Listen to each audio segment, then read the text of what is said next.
Welcome to Soc of the Week. The show where we look at some of the things you can get involved in around the country. This week we're in Portsmouth. Coming up on today's show, Tiago will be trying out Quidditch and we'll see him cut some shapes when he meets up with Portsmouth University's breakdance crew. So let's start the show.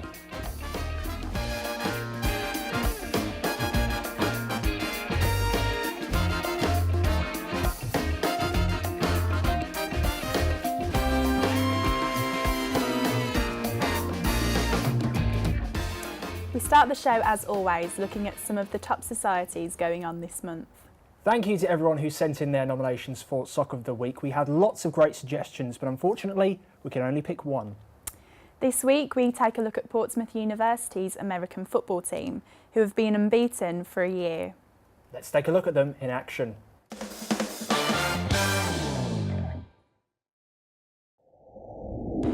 This week's Soc of the Week goes to the University of Portsmouth's American football team, the Destroyers. Their amazing recent form in the South 1A League has meant that they have a very impressive winning streak, having gone unbeaten in over a year. This season, they go to the Christmas break with 4 wins out of 4. With just 4 matches to go, will they keep their winning streak alive? Portsmouth are a lucky university to have such a great team, and we wish them the best of luck in their remaining games this season. That's our Society of the Week. To nominate your society for Soc of the Week, go to our website or tweet us using the hashtag Soc of the Week. Breakdancing spread here from America in the 1980s and continues to influence dance styles to this day. Joining us on the sofa now are Jasper and Matthew from the University of Portsmouth Breakdance Society. Let's see a clip of them in action.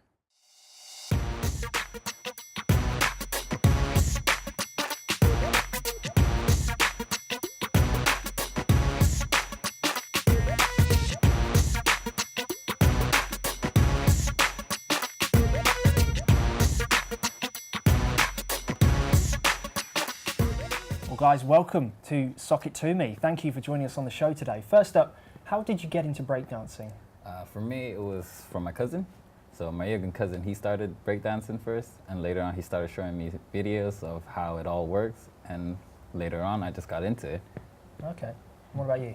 For me, I just stumbled across it by accident. I was searching for something completely different on YouTube, and then I just stumbled across a b-boy battle, which is breakdancing, and changed my life. And that just has led you on to join the Breakdance Society? Yes, nearly 10 years later. Yeah, I was going to say, were you quite young when you found breakdancing? Yeah. Yeah, I was about 15 when I started, so it was quite some time ago. And when you came to university, did you know that you were going to join the Breakdance Society, or was that something you were drawn towards? I did not know that there was a society, but at the Freshers' Fair I was just looking around and I kind of lost hope, but then I found one and I was just happy to see it in Portsmouth. So. For me, it was like, whether there was one wasn't really a big problem for me. I could have just joined the dance society or something, or just start the breakdance society by itself. So I just went online, had a look, and it was there, so I joined it straight away. So what would you say to students coming next year who might want to join the breakdance society? What would you say to them to convince them to join you? Well, I guess it's easy. It's actually really easy to learn for the most part. It's not too hard. There's little kids learning it. Yeah. Women, men, old people as well. Anybody's doing it at this point. Yes. So it's quite inclusive, the society? Yes, pretty much. Yeah, So everyone can join. Yeah. It doesn't matter if you have any previous experience doing No. breakdancing either? No, not at all. Everyone welcomes everyone. Yeah. And yeah. Yeah, and then does that mean that everyone kind of progresses at different rates, or is everyone kind of on the same page? Yeah, there are noticeable differences because of some people have been training for 15 years. Some have been training 3 months, but everyone knows that and everyone connects. Everyone has the same mindset, which is it's really nice. Well, thanks for talking to us today, guys. Really appreciate Yeah. you Thank coming you on the very show. much. Thanks Thank very you. much. Thank you. We sent Tiago out to impress the crew with his fresh moves. Let's see how he got on.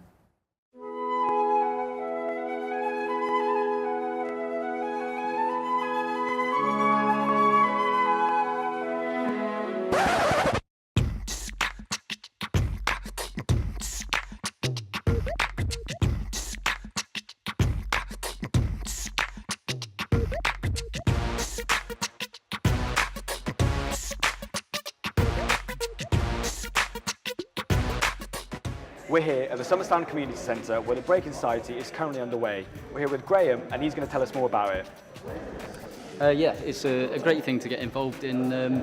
Basically, it's something that can get very difficult and challenging, but there's a lot of really easy steps you can start off with.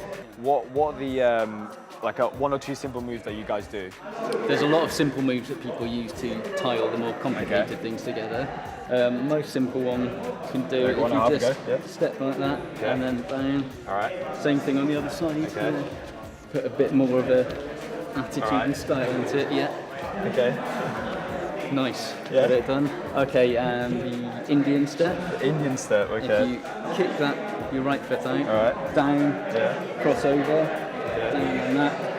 Then back kick with your left. Right kick, and then Down. Cross over again. and then you got to kick.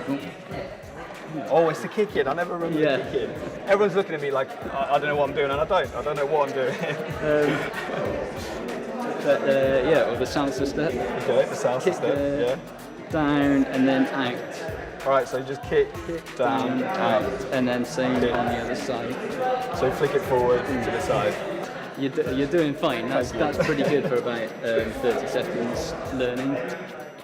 So with that, back to the studio. Thank you, Graham. You're welcome. B-boy freeze. I hope we've inspired some of you to lace up your trainers and practice your head spins. If you think you've got the skills to battle our own b-boy Tiago, tweet us at Soc It To Me. Everyone's watched Harry Potter, but how many of you have ever put a quaffle through a hoop or felt the exhilaration of catching the golden snitch? We sent our fresh-faced boy wizard Tiago to find out more. We're here in Milton Park in Portsmouth today, finding out more about the Quidditch Club. These guys have let me into their training session, so I'm going to go and have a go. Wish me luck.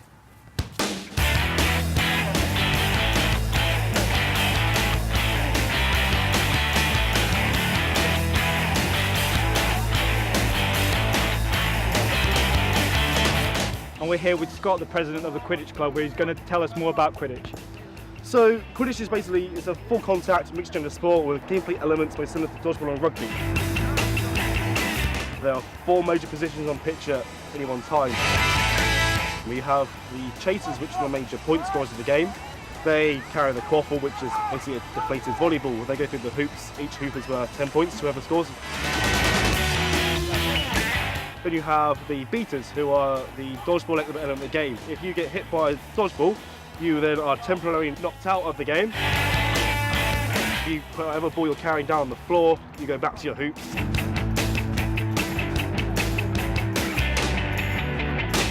Once you touch your hoops, you're back in the game again.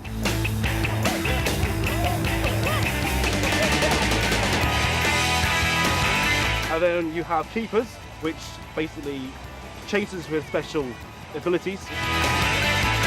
In their keeper zones, they're similar to football, where a keeper can carry a ball in his keeper zone. The keeper is immune to tackles and beats within his keeper zone, so it's safe hands if the ball is in his hands.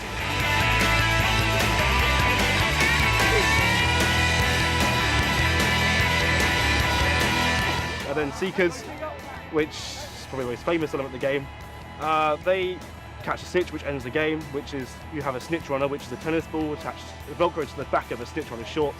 Once you call that, game ends and it's awarded, and the person who caught it, his team is awarded 30 points.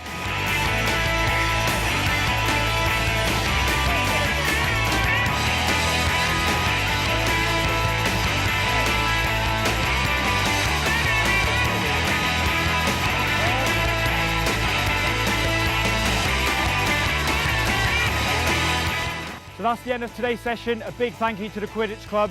I had a great time. So one more time. What team? Strikers! What team? Strikers! What team? Strikers! Back to the studio. Thanks, Tiago. That was a pretty intense game. We'll make a wizard of you yet. That's just about all we've got time for today, but if you're interested in any of the societies featured in today's show, then please go to our website www.socittome.co.uk. In the next show, we'll be seeing what's going on in Southampton. But until then, we'll see you next time.